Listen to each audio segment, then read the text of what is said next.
Nah, ini menarik nih. Apakah orang yang percaya diri itu uh, tidak bisa dikatakan dia tidak memiliki insecure atau perasaan tidak aman? Bisa nggak kira-kira? Apakah orang yang tidak percaya diri langsung dikatakan insecure dan orang yang percaya diri itu tidak dikatakan insecure?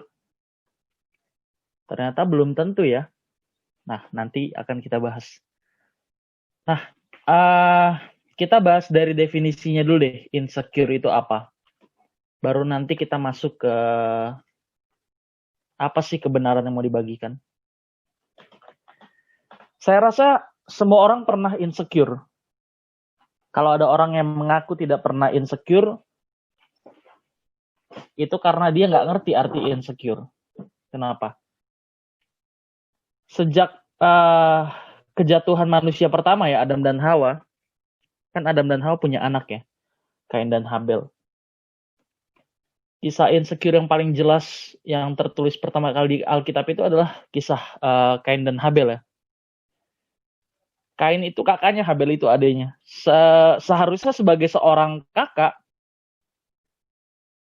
Kain itu senang gitu. Adiknya itu ngasih persembahan yang terbaik ke Tuhan. Dia tidak menganggap itu sebagai saingan. Kalau ada keluarga yang dapat sesuatu gitu, dapat penghargaan, kita sebagai keluarga gimana sih perasaannya? Senangkah? Sedihkah? Kecewakah? Nah, kalau kita di keluarga kita ada adik atau kakak kita misal dapat beasiswa gitu, terus kita nggak senang, berarti kan ada yang salah dengan diri kita. Ada yang salah. Makanya kita bahas insecure itu apa dulu. Tapi kisah tentang insecure yang paling jelas, yang pertama kali ditulis di Alkitab itu adalah kisah tentang Kain dan Habel ya. Di mana Kain itu melihat Habel itu sebagai saingan ya. Harusnya mas sebagai kakak dia seneng dong, adanya ngasih yang terbaik ke Tuhan. Tahu ya cerita Kain dan Habel ya? Tahu ya? Kecuali yang nggak pernah sekolah minggu. Oke, saya asumsikan tahu karena ini kisah yang hampir di seluruh sekolah minggu diajarkan. Oke, kita lanjut.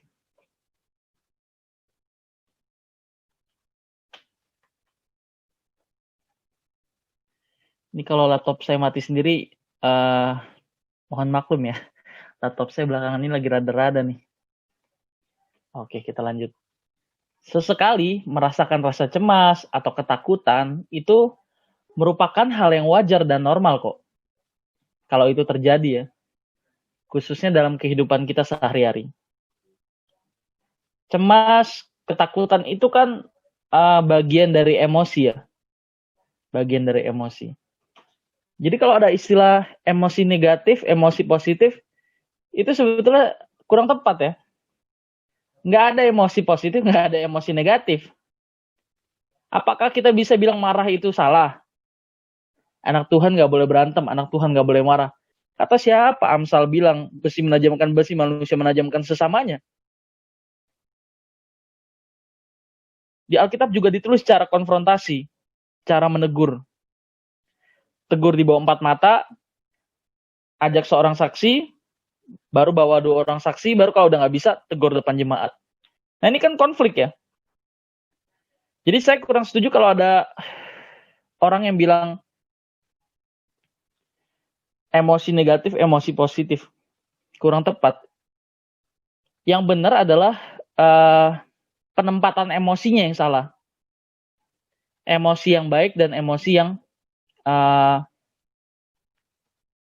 apa ya bahasanya? Sama aja dong kalau baik ya. Intinya penempatannya pas gitu. Jadi kalau dibilang emosi negatif seolah-olah marah itu salah. Padahal kan marah itu nggak salah ya. Asal menempatkannya tepat. Nangkep nih maksud saya. Emosi negatif, emosi positif.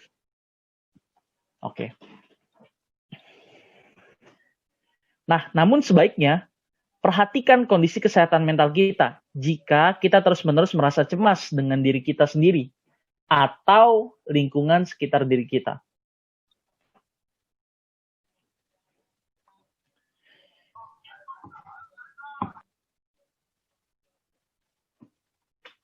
Kita harus perhatiin nih, apakah perasaan takut, perasaan cemas ini berlarut-larut? Perasaan tidak aman ini berlarut-larut. Kalau berlarut-larut, udah jelas ini salah. Ini yang disebut insecure ya. Perasaan tidak aman. Nanti lebih jelas spesifik kita bahas abis ini. Nah, kondisi di mana seseorang merasa cemas secara terus-menerus, di sini kan ada kuncinya nih ya.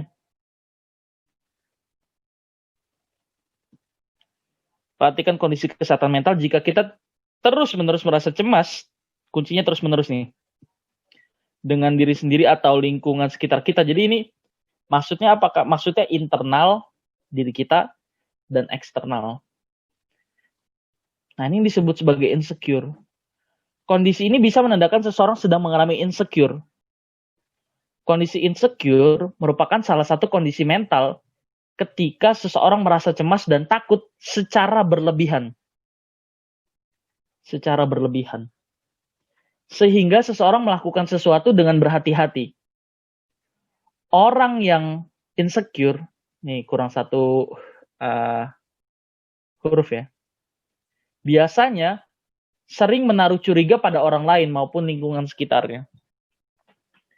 Jadi kalau teman-teman overthinking ya, negative thinking, terus suka curiga sama orang lain buat baik ke kita, terus kita curiga. Padahal belum tentu orang itu berniat jahat ke kita gitu. Nah, ini disebut insecure ya.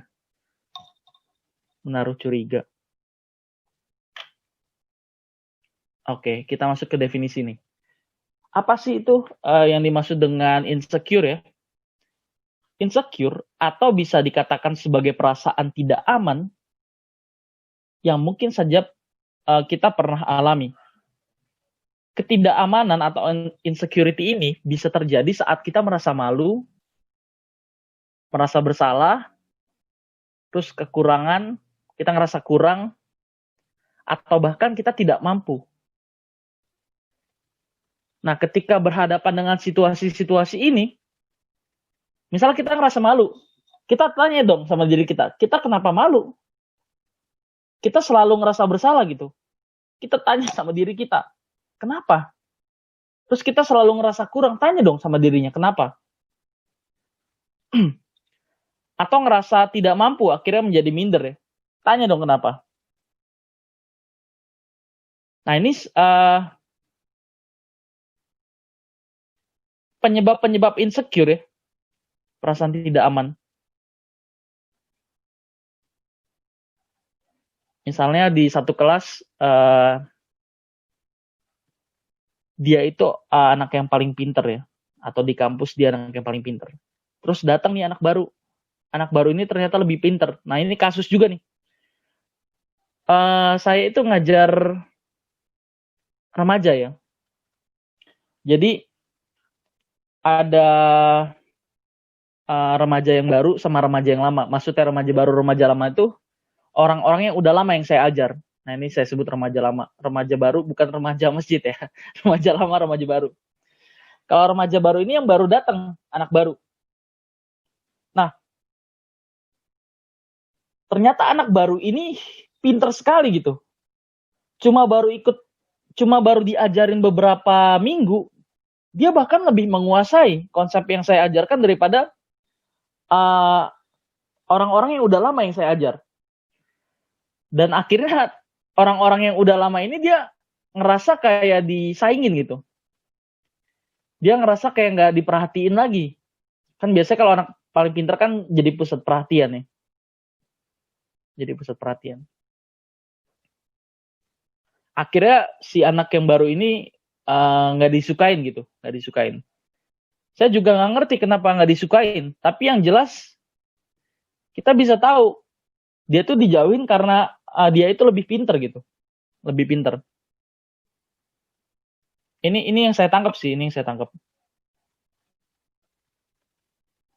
Oke, kita balik ke sini ya. Ke topik. Insecurity adalah istilah untuk menggambarkan perasaan tidak aman yang membuat seseorang merasa gelisah, takut, malu hingga tidak percaya diri. Ulang ya, insecurity adalah istilah untuk menggambarkan perasaan yang gak aman yang membuat seseorang itu merasa gelisah, takut, malu, hingga gak percaya diri.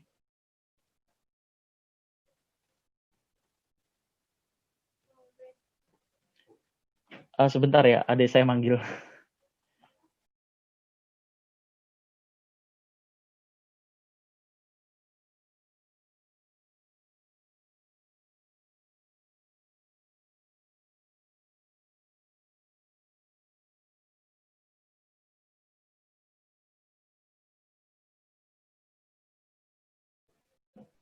Oke, sorry ada iklan.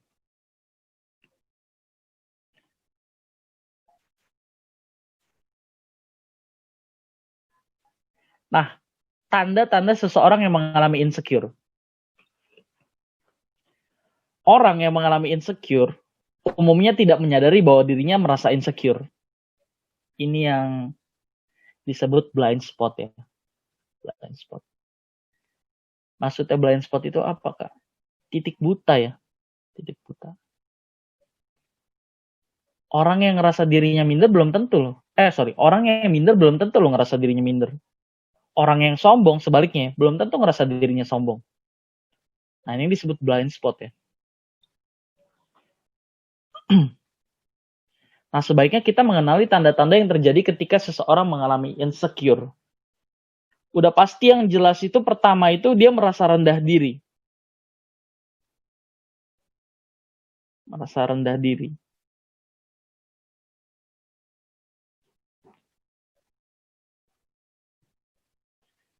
Merasa rendah diri atau tidak percaya diri ya sama. Nah, setiap orang itu kan pernah ada di fase di mana dia tidak percaya diri.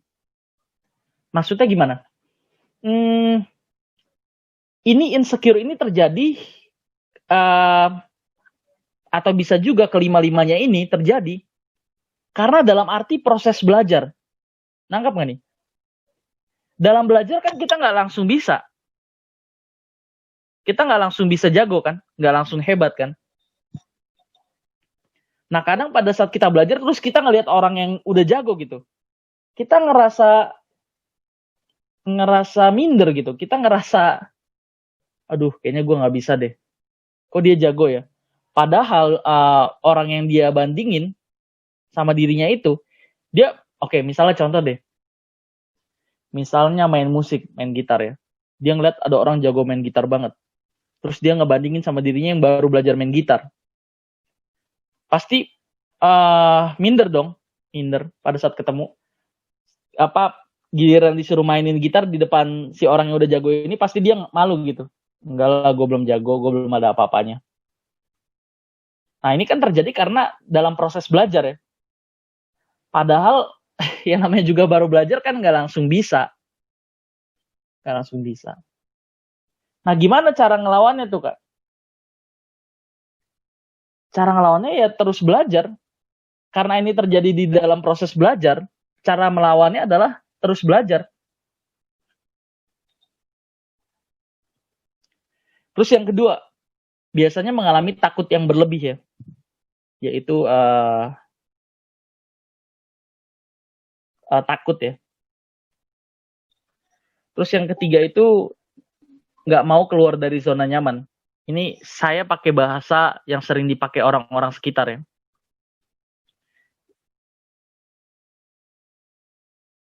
Nah, orang yang tidak ingin keluar dari zona nyaman atau maunya di situ-situ aja gitu, nggak mau berubah gitu, nggak mau berkembang, atau dia nggak berani nerima perubahan gitu. Sebetulnya ini tanda ya, salah satu tanda orang yang insecure. Nah, biasanya ini terjadi akibat pengaruh dari pengalaman di masa lalu. Seperti pengalaman ketika ditolak, dikhianati, atau pengalaman buruk lainnya yang mendatangkan ketakutan tersendiri bagi orang tersebut. Terus keempat, sering bandingin diri sama orang lain. Nah, ini saya rasa yang paling sering sih, yang keempat ini. Sering bandingin diri sama orang lain. Orang yang membandingkan diri sama orang lain, sebenarnya dia nggak kenal sama kelebihannya ya. Dia tidak mengenal kehebatannya. Itulah kenapa dia sering membandingkan dirinya dengan orang lain. Padahal pada saat kita membandingkan diri dengan orang lain, kita sedang mengukur diri kita dengan ukuran orang itu. Atau dengan bahasa lain, kita sedang memasuki perlombaan orang lain.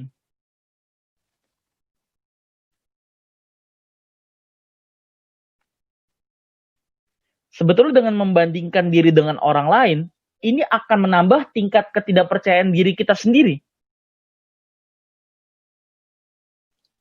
Dan yang kelima adalah haus akan pujian dan pengakuan dari orang lain. Biasanya orang yang insecure itu dia cenderung butuh pengakuan dan pujian atas apa yang dilakukan.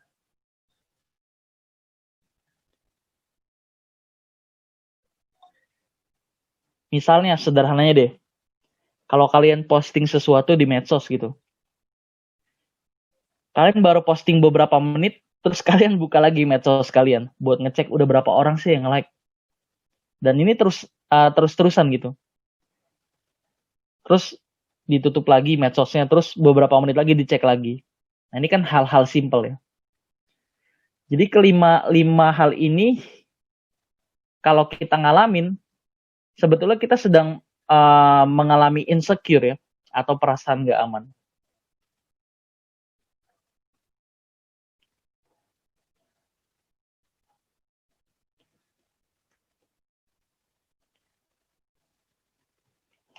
Oke, kita lanjut. Tidak ada penyebab pasti seseorang itu merasa insecure terhadap diri maupun kehidupannya.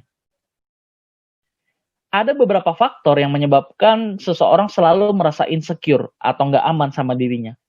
Seperti trauma, terus memiliki masalah pada penampilannya, atau dia mengalami body dysmorphic disorder. Nah, ini apa sih? Body dysmorphic disorder.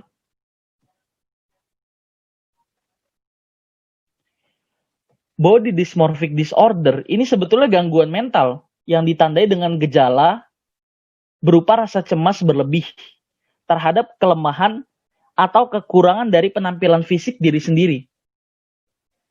Dan yang terakhir adalah kepercayaan diri yang rendah. Nah, ini kita sekaligus mau jawab yang tadi nih. Apakah orang yang percaya diri itu selalu bisa dikatakan bahwa dia tidak mengalami insecure? Ternyata belum tentu ya. Ternyata belum tentu. Bisa aja orang itu sebetulnya percaya diri tapi dia dalam arti mencari pengakuan gitu ya. Atau dia menutupi kekurangannya. Berarti nggak boleh dong menutupi kekurangan, Kak. Berarti kita nggak boleh menutupi kekurangan dong. Boleh nggak kita nutupin kekurangan? Nah, ini saya tanya nih.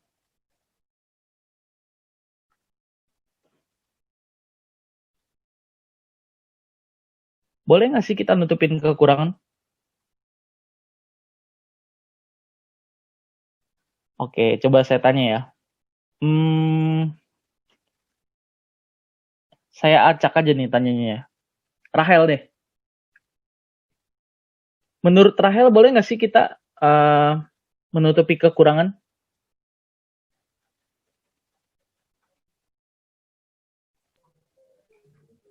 Boleh kayaknya, Kak. Kenapa boleh? Kalau boleh kenapa? Kalau nggak boleh kenapa? Karena nggak semua orang nggak perlu tahu tentang karena semua orang nggak perlu tahu tentang kita. Menurut aku gitu. Nggak semua orang perlu tahu tentang kita. Oke. Bella. Bella Ernestine. Oke. Menurut Bella boleh nggak?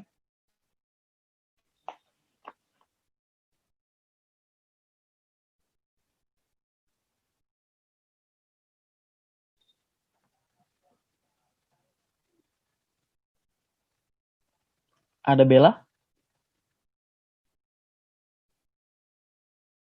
Oke, saya tanya satu orang lagi deh. Oh, itu di chat ya. Oke.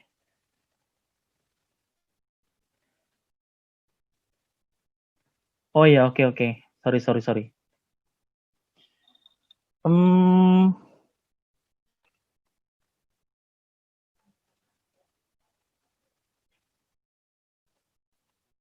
Madeline deh. Saya tanya Madeline. Boleh nggak sih kita nutupin kekurangan? Kalau aku nggak sih, Kenapa nggak boleh? karena kalau kekurangannya tutupin terus lama-kelamaan jadi nggak enak gitu. Jadi nggak enak kalau disimpan di dalam, mesti dikeluarin gitu. Kalau menurut aku gitu, Kak. Oke. Terakhir deh, saya tanya Wixi. Boleh nggak sih kita itu nutupin kekurangan? Kalau dari aku boleh, tapi dalam artian dia itu nutupin sambil berusaha jadi lebih baik itu. Jadi bukan nutupin untuk dia pengen kelihatan hebat atau kepengen diakuin sama orang gitu, tapi dia menutupi karena dia berusaha untuk melakukan yang terbaik gitu di setiap usahanya dia gitu sih Kak kalau menurut aku. Oke.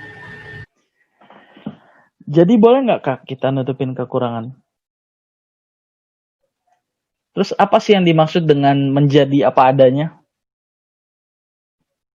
Boleh nggak sih kita nutupin kekurangan? Oke, saya tanya nih, Lisa deh, Lisa. Ada 2 pertanyaan, Lis. 10.000 kok. Oke, serah dah. Apa kok pertanyaannya? Boleh nggak sih kita nutupin kekurangan?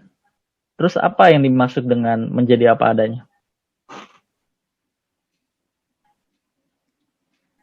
Kalau menjadi apa adanya, ya tulus, nggak fake, nggak pura-pura, nggak munafik, nggak main peran. Kalau tentang boleh nggak nutupin kekurangan ya? Kekurangan apa kesalahan sih? Kekurangan kan? Kekurangan. Menutupi kekurangan. Kok jadi kesalahan? Oke. Menutupi kekurangan,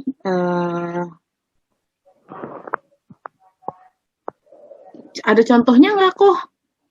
Maksudnya kalau coba sekalian buat contohnya. Ya udah nambah bayarannya 50.000.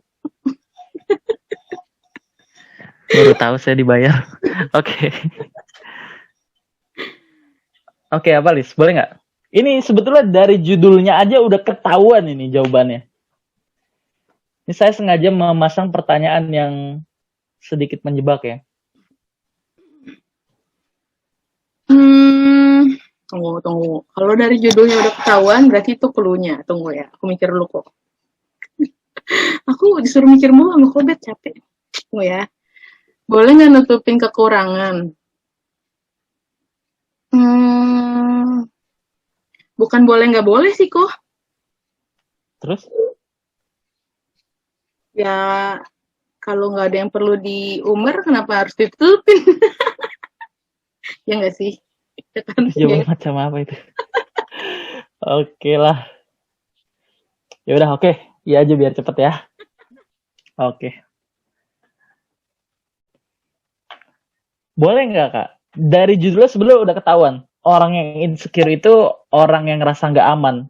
Orang yang ngerasa nggak aman, pasti dia akan selalu memunculkan kelebihan-kelebihannya. Dia menyembunyikan kekurangannya. Tujuannya apa? Penerimaan. Orang yang insecure itu dia pengennya diakuin, dia pengennya dihargain. Dia nggak pengen diduain. Apalagi ditigain. Diduain aja nggak mau, apalagi ditigain ya. Jadi orang yang ngerasa nggak aman itu, ya kalau orang sering bilang bahasa sekarang ya, sebenarnya kata ini kurang tepat sih. Baper ya, gampang baper. Sebenarnya orang gampang baper itu ini juga tanda insecure ya, perasaan gak aman. Oke, kita lanjut. Nah, ternyata nggak hanya itu doang nih. Ternyata faktor ekonomi ini juga menjadi penyebab seseorang itu mengalami insecure. Lingkungan juga. Dan hubungan sosial juga menyebabkan orang mengalami rasa insecure. Biasanya kalau dia bergabung dengan orang yang berbeda nilainya atau arus kompetisinya itu kuat sekali dan akhirnya dia nggak mampu menyayangi itu, ini bisa insecure, nggak aman. Tanda orang yang nggak aman itu dia nggak mau disaingin ya. Orang yang nggak mau disaingin, dia aja nggak mau disaingin, apalagi ngasih tahu kelemahannya. Nah, makanya nanti kita persoalkan, menjadi apa adanya itu apa? Menjadi apa adanya itu apa? Sebetulnya kan Kain nggak perlu bunuh Habel kan, supaya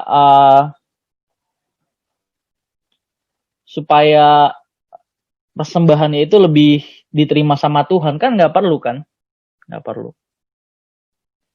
Ya, sekali lagi saya asumsikan teman-teman udah tahu nih cerita Kain dan Habel ya. Itu kan Kain itu kenapa bisa bunuh Habel, karena dia iri dengan persembahan Habel. Kenapa Tuhan lebih berkenan atas persembahan Habel? Iri, minder itu nggak ngerubah apa-apa. Selain ngerusak diri sendiri. Itu nggak ngerubah apa-apa. Nah, pada dasarnya nih, insecurity ini atau insecure atau perasaan gak aman, ini merupakan hal yang wajar. Kenapa? Karena pasti kita semua akan mengalaminya. Kenapa tadi? Kenapa? Karena insecure ini kebanyakan terjadi dalam proses belajar. Dalam proses belajar kan kita nggak langsung bisa. Misalnya nih, ada yang baru ikut komsel nih, baru dengar firman kayak gini. Terus dia bingung, ini apaan sih? Kayak gitu. Kok aneh kayak gitu? Kok ekstrim banget firmannya? Padahal mah enggak gitu. Terus dia akhirnya nggak datang lagi karena ngerasa dia udah ketinggalan jauh. Nah, tadi cara ngelawannya gimana? Karena ini terjadi dalam proses belajar, cara ngelawannya adalah dengan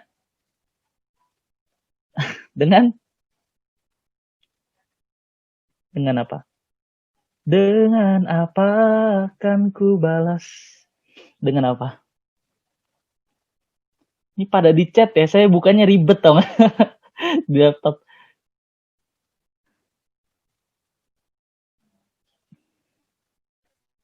Dengan cara terus belajar.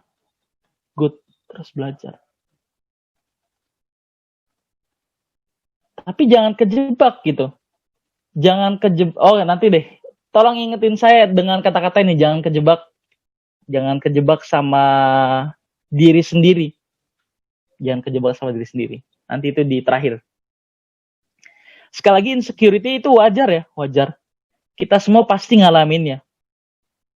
Orang yang berhenti merenungkan firman, dia akan membawa dirinya untuk selalu dalam wilayah perasaan tidak aman. Nah, ini kalau terjadi terus-menerus kan, ini jadi kebenaran ya. Nanti akhirnya dia ngomong gini, memang orang-orang itu mah nggak bisa memahami gua. Orang itu nggak kenal siapa gua. Orang-orang nggak ngerti gua. Padahal kan kita juga harus saling mengerti ya. Dalam hubungan antar manusia kita itu harus saling mengerti. Nggak bisa pengen di ngertiin doang. Nah, orang yang insecure nih maunya di ngertiin doang. Capek sih. Capek. Makanya kalau kita ngerasa insecure atau kita mengalami masalah atau lagi dapat ujian dari Tuhan atau lagi mengalami pencobaan, apa bedanya pencobaan sama ujian, Kak? Ujian datangnya dari Tuhan. Namanya juga ujian. Ujian berarti diajarin dulu baru dikasih soalnya. Itu namanya ujian. Ujian itu sifatnya konstruktif, membangun. Ujian itu dari Tuhan. Kalau cobaan itu datangnya dari iblis, sifatnya destruktif, menghancurkan. Nah, kalau kita ada dalam satu kondisi, diizinkan Tuhan mengalami masalah berat, atau kita mengalami insecure, jangan berhenti merenungkan. Jangan membawa diri berlarut-larut gitu dengan perasaan tidak aman ini. Nanti kita selalu curiga deh sama orang lain. Kita selalu curiga. Ini yang dibilang di Alkitab ya. Kita itu selalu mandang orang salah. Padahal di mata kita ada balok besar ya. Kita mempersoalkan masalah orang lain. Padahal diri kita sendiri itu belum lebih benar gitu. Belum lebih benar. Tentu yang dimaksud terus belajar di sini belajar firman. Jangan belajar yang lain. Karena hanya firman yang bisa membuat kita itu dipulihkan. Sepositif-positifnya orang berpikir positive thinking, sampai berapa lama itu akan bertahan? Kan kebanyakan motivator ngajarin kita harus memiliki mindset yang positif, positive thinking. Sampai berapa lama itu bisa digunain, ayo? Tapi kalau kebenaran yang kita pelajari, kalau kebenaran yang kita pelajari ini nggak berubah. Ini permanen. Mengasihi musuh, buset. Kalau kita terus-terusan diomongin sama orang, terus kita terus berpikir positif, lama-lama jadi gila kita. Tapi kalau kita punya mindset, punya cara pandang, punya pikiran perasaan yang didapat dari kebenaran, kita bisa mengasihi musuh. Mengasihi orang yang baik ke kita. Itu bukan mengasihi. Mengasihi orang yang jahat ke kita, itu namanya kasih. Kasih artinya menyatakan pikiran perasaan Kristus. Orang yang bisa mengasihi musuh itu orang yang punya kebenaran. Punya cara pandang firman. Punya pikiran perasaan Allah.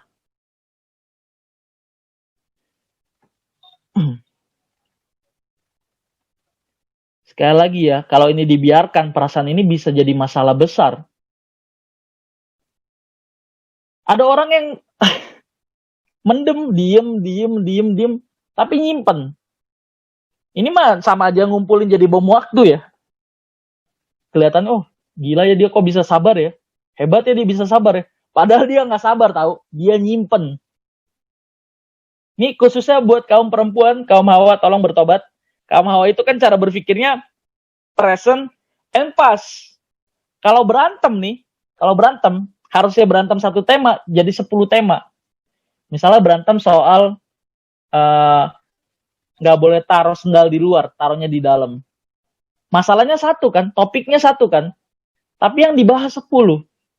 Atau nggak kita ganti deh kasus lain, telat jemput atau telat ngaret, udah buat janji tapi ngaret gitu. Temanya satu yang harusnya dibantemin, tapi jadi banyak. Kenapa? Gara-gara cewek itu berpikir present pas.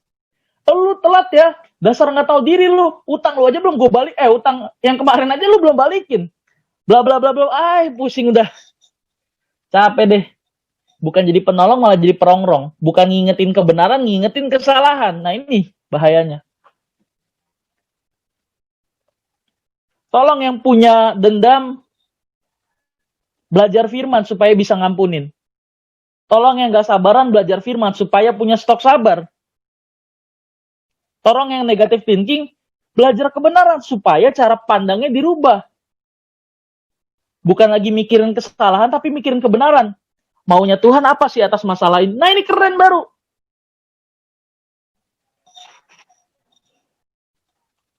Pokoknya kalau kita mengalami insecure, kita wajib ngerenungin. Apalagi perasaan ini udah terlalu lama berlarut-larut ya. Saya udah berapa kali menemukan kasus gitu. Ada yang mau sharing? Aku nggak tahu kak kenapa aku suka berpikir negatif ke orang. Ini kan insecure. Susah kak buat dirubah. Kenapa ya kak? Saya mau bilang dibaptis nggak enak kan? Baptis deh langsung. Nggak ini bercanda ya. Baptis kan artinya komitmen ya. Oke, kita lanjut. Ya, laptop saya nge-freeze. Bagus. Oke. Untung punya stok sabar. Asik. Ini saya klik nggak? Ini dia. Oke. Merasa tidak aman atau insecure.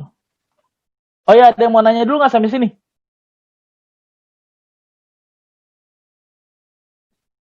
Ada yang mau nanya dulu?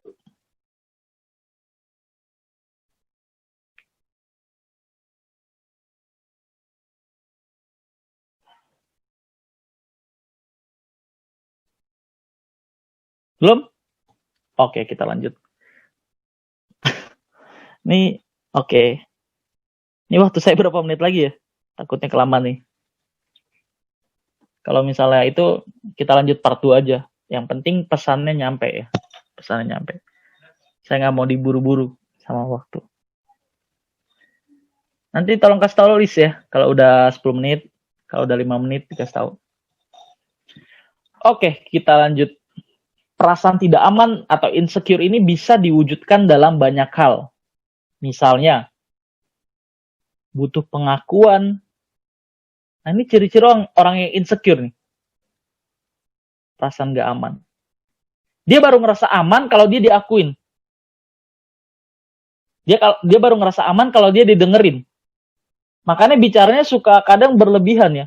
Atau muluk-muluk. Atau dalam istilah yang lebih baku itu bombastis. Statement-statementnya itu bombastis. Terus yang ketiga adalah membutuhkan pengakuan dan pujian terus-menerus. Mau sampai kapan kita terjebak dalam suasana seperti ini? Capek tahu. Ya kalau kita sadar terus kita mau berubah ya puji Tuhan ya. Yang sadar aja kalau dirinya insecure buat berubah aja susah. Apalagi yang nggak sadar.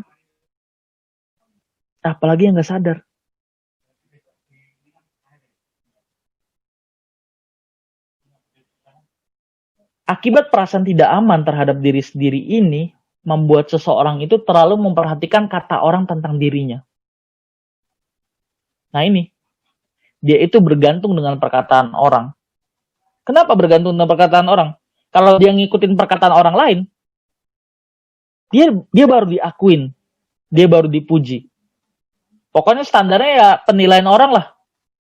Padahal penilaian orang kan beda-beda ya. Nah ini yang mau kita ributin nih. Sampai kapanpun kalau orang terus bergantung dengan penilaian orang, perkataan orang, dia nggak akan pernah keluar dari perasaan tidak amannya. Bergantung dengan perkataan Tuhan.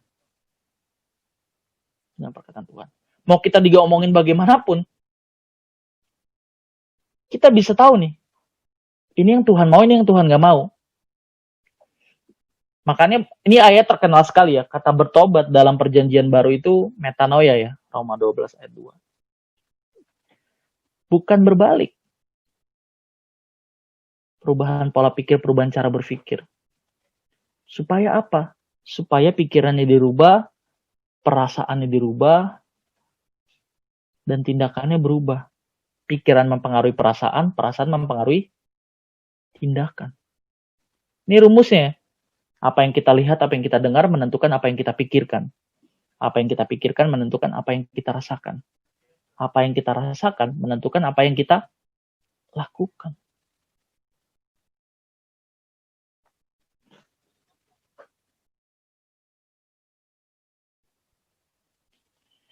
Dia terlalu memperhatikan penilaian orang lain.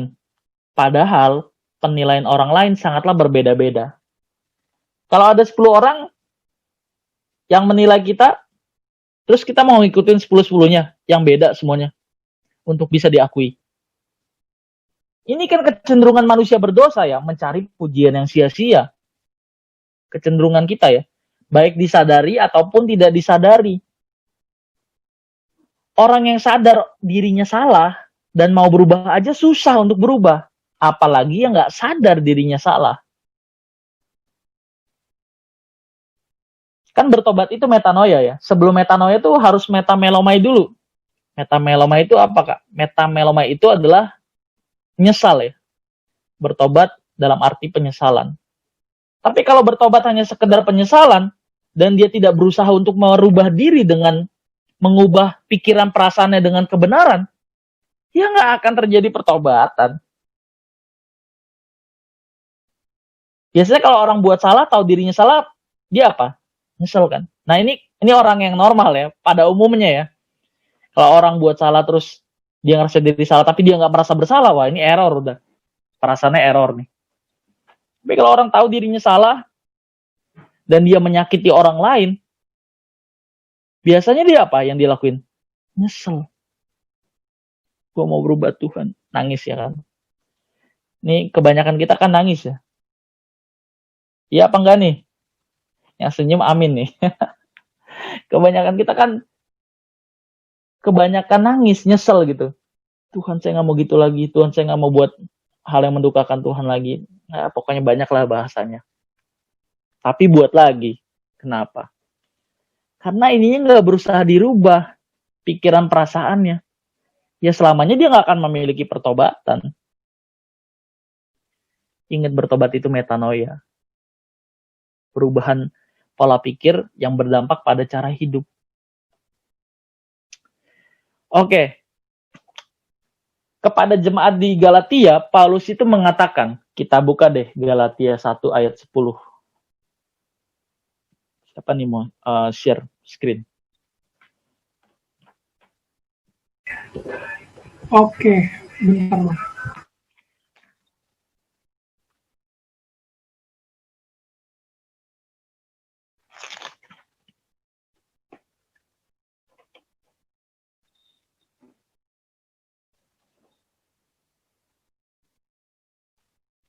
Oke, minta tolong baca sekalian, Yoel.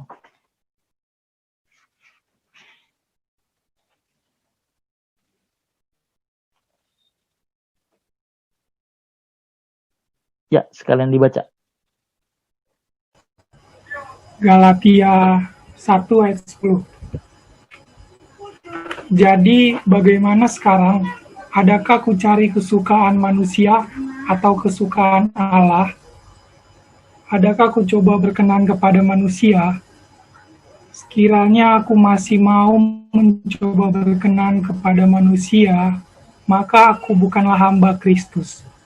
Iya, tahan ayatnya ya. Mau sampai kapan kita bergantung sama perkataan orang lain? Sehingga kita itu diakui, dipuji.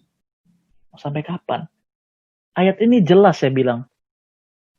Kalau orang mencoba berkenan kepada manusia, maksudnya bergantung pada penilaian orang, tanpa memperdulikan perasaan Tuhan, tanpa memperdulikan firman Tuhan, kebenaran firman, sebetulnya dia belum bisa disebut sebagai hamba Kristus. Belum bisa disebut sebagai hamba Kristus. Jadi bagaimana sekarang? Adakah ku cari kesukaan manusia atau kesukaan Allah? Oke, thank you ayat nih.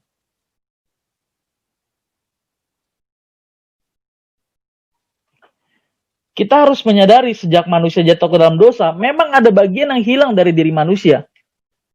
Yang nggak bisa diisi oleh apapun dan siapapun. Ini saya sering bilang ini ya.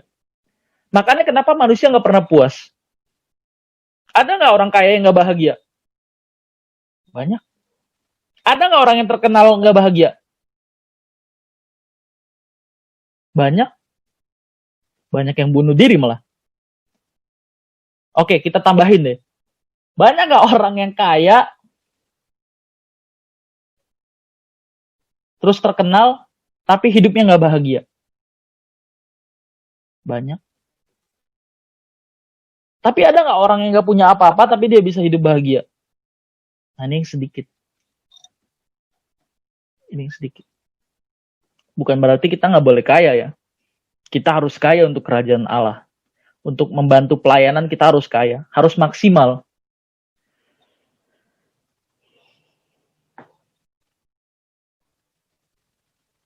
Karena ada bagian yang kosong dalam diri manusia itu. yang nggak bisa diisi oleh apapun dan siapapun, terus diisi dengan apa, Kak? Diisi dengan apa? Roma 3 ayat 23 ya, ini sering banget. Karena semua orang telah berbuat dosa dan kehilangan pikiran perasaan Allah, kekurangan pikiran perasaan Allah. Ada sesuatu yang hilang dari diri manusia yang nggak bisa diisi oleh apapun dan siapapun, kecuali Tuhan. Taunya dari mana, Kak, Tuhan? Taunya dari mana, Kak? Taunya dari Alkitab. Paulus itu sampai bilang, ini ada yang tahu nggak nih? Ayat terkenal sekali perkataan Paulus. Gimana tuh?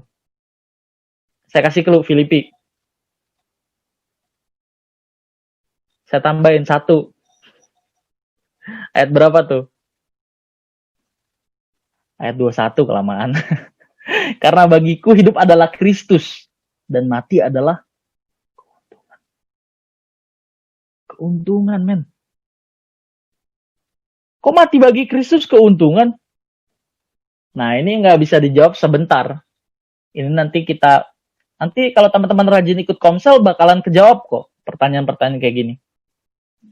Tapi jangan cuma manfaatin belajar dari komsel ya. Teman-teman juga harus punya jam belajar sendiri, punya jam belajar pribadi. Enak aja mau jadi sempurna, mau jadi berkenan. Tapi belajar firman Tuhannya cuma seminggu sekali. Mana ada sih seorang matematikawan belajar matematika seminggu sekali terus dia jadi seorang matematikawan? Nggak bisa.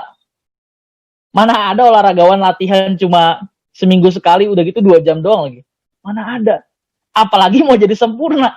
Cuma ikut komsel yang kurang dari 2 jam terus mau jadi sempurna. Lagi ngigo kali ya.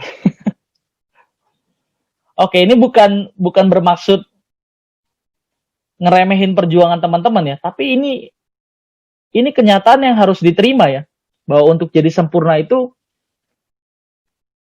ini membutuhkan segenap hidup kita. Tuhan Yesus bilang, kalau kamu gak kasih semua, mendingan gak usah ikut sama sekali. Kekristenan itu merenggut seluruh hidup. Kalau agama itu masih memberikan ruang untuk kita hidup seneng-seneng, untuk hidup suka-suka, mengejar cita-cita, kekristenan gak ada ruang buat itu. Gak ada. Seluruh hidup kita harus disita. Supaya kita bisa dikembalikan ke rancangan semula. Supaya perasaan insecure kita itu bisa diganti dengan kebenaran. Pengakuan kita itu harusnya hanya datang dari Tuhan. Bodoh amat penilaian dari kanan kiri. Tapi juga harus evaluasi ya. Jangan-jangan kita sering buat masalah makanya diomongin orang. Kita harus evaluasi diri juga. Tadi saya mau ngomong apa tuh terakhir tuh. Ini jadi pembahasan terakhir tuh. Ini tumbenan banget saya inget.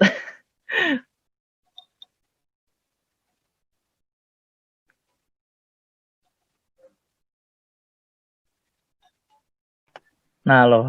Jangan kejebak dengan diri sendiri. Oke. Tadi mau bahas apa ya dengan kata-kata itu?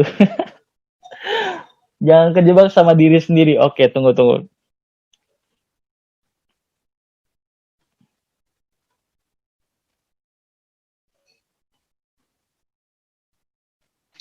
Yang proses belajar kok. Aduh, satelit saya nggak memadai nih untuk merecall hal itu ya. Ini nggak ditulis lagi di PowerPoint. Oke lah, nanti kalau inget kita bahas lagi. Saya lupa beneran. Ada yang mau nanya nggak sampai sini?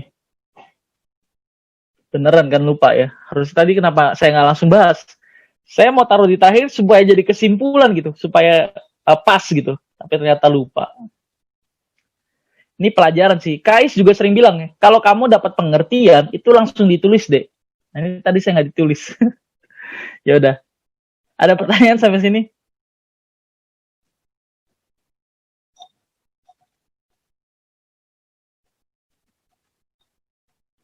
Ada, Kak?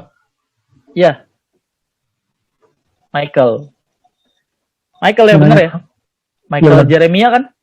Okay. Iya. Oke. Itu kan yang tadi Kakak jelasin kan itu kan respon kita kalau misalnya setelah sadar kita punya kekurangan kita, sadar dengan perasaan insecure kita. Nah, kalau misalnya kita diperhadapkan langsung dengan orang yang kita rasa dia lebih baik, itu cara ngadepinnya gimana, Kak? Maksudnya kan salah satu momen terberatnya kan di situ. Contohnya kayak saya nih misalnya nih, kayak barusan hari ini gitu, kayak ngelihat orang belajar bahasa. Kalau Anda kan bisa bahasa Inggris kan, umumnya kan orang-orang kan minimal udah ngerti gitu kan, bisa bahasa Inggris. Nah ini teman sekolah saya bisa bahasa Inggris, aksennya kental banget sampai nggak kayak orang Indonesia. Nah, saya yang istilahnya tuh pengen belajar juga, pengen ngembangin juga, kan dirinya kayak gila, nih orang udah jauh banget gitu. Nah terus malah dosennya pun juga mengakui kehebatannya dia gitu istilahnya. Nah, itu harus kayak gimana? Maksudnya responnya kan kalau diperhadapkan langsung gitu. Oke. Ini berarti apa nih? Kitanya minder. Maksudnya dari diri kitanya apa nih sikap ini? Minder atau ngelihatnya sebagai apa nih? Oh kalau saya sih merasa kayak ya bisa dibilang kayak gitu sih. Minder saya. Oke. Kenapa kita minder? Minder itu kan karena kita fokusnya ke kelebihan orang lain ya, bukan ke kelebihan kita. Jangan memasuki perlombaan orang lain. Dia itu udah jauh. Kan kita nggak tahu ternyata dia itu dari kecil, dari SD belajar bahasa Inggris atau kapan gitu. Ya, yang penting kita belajar semaksimal mungkin. Misalnya nilainya dapat 6. Ya udah itu yang terbaik dari diri kita. Nggak usah berusaha memaksa gitu untuk nyaingin atau untuk ya paling nggak nyamain gitu. Fokus ke belajar aja, fokus ke jadi bener aja, fokus ke jadi bener.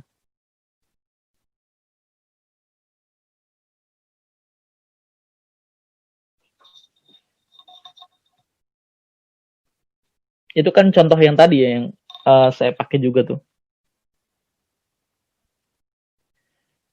Berarti ada kaitannya belajar menerima diri sendiri apa adanya dulu, Kak. Waduh, menerima diri apa adanya itu sebetulnya ini level orang yang udah mengenal Tuhan lebih dalam ya, menerima diri apa adanya. Itu kan termasuk di bagiannya minder, terus dia nggak bisa ngelihat kehebatan orang lain. Pokoknya macam-macam sih, macam-macam. Orang yang bisa nerima dirinya dengan utuh itu adalah orang yang menemukan siapa dirinya di dalam Tuhan. Siapa dirinya di dalam Tuhan maksudnya apa kata Tuhan tentang diri kita. Setiap orang tuh punya kelebihan, punya kelemahan. Misalnya kelebihan teman kita bahasa Inggris. Tapi dia belum tentu loh hebat atau jago di bidang lain. Nah, ini harus kita sadarin.